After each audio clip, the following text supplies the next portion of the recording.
12 860 pèlerins sénégalais s'apprêtent à rejoindre les lieux saints de l'islam. Transportés pour l'essentiel par les voyagistes privés, ils seront convoyés par Air Sénégal et Flynas. Le Premier ministre se voudra insistant. Il attend de toutes les parties un travail sans bavure, en droite ligne du principe Jubanti. Mais j'insisterai particulièrement sur la rigueur et la discipline.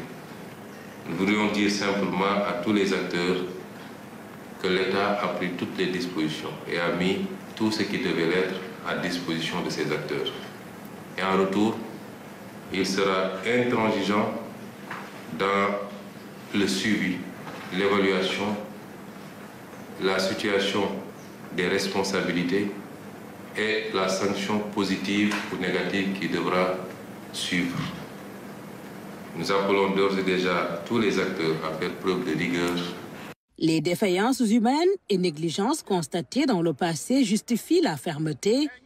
Les autorités ministérielles sont aussi engagées à apporter toutes les diligences nécessaires.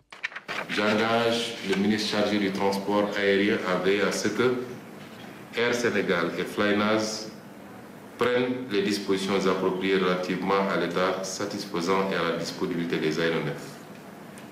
Confirme et respecte le calendrier des vols, respecte rigoureusement le plan de transport à l'aller et au retour, fournissent la caution bancaire requise en contrepartie des paiements des prestations effectuées à l'avance. Les premiers vols sont prévus fin mai. Les directives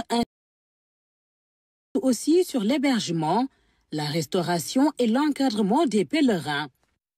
Eu égard à la décision des autorités saoudiennes de ne pas autoriser le recours aux étudiants sénégalais en Arabie Saoudite, en appui à l'encadrement des pèlerins, j'engage Madame le ministre de l'Intégration africaine et des Sénégalais des Affaires étrangères à entreprendre les démarches nécessaires auprès des autorités saoudiennes en rapport avec le DGP en vue de faire rapporter cette décision sans préjudice de l'issue de cette démarche, à étudier l'opportunité de renforcer le nombre de missionnaires par le recours à des fonctionnaires sénégalais maîtrisant la langue arabe.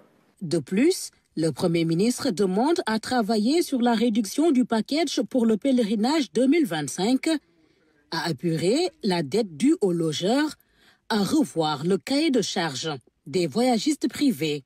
J'engage le ministre des Affaires étrangères, en rapport avec les ministères du Transport et de la Justice, à procéder à la revue du cahier des charges des voyagistes privés. Mais à titre conservatoire, de veiller à ce qu'aucun voyagiste ne puisse opérer sans justifier de l'agrément IATA. Nous invitons enfin tous les Sénégalais non dépositaires d'une autorisation pour le pèlerinage à s'abstenir d'effectuer le Hajj pour cette année sous peine d'une amende de 10 000 rials décidée par les autorités saoudiennes. Le Hajj est l'affaire de plusieurs ministères, tous convoqués à cette réunion, de la sécurité au transport aérien en passant par la santé ou encore les finances. Ils ont reçu les orientations nécessaires pour un pèlerinage sans faute.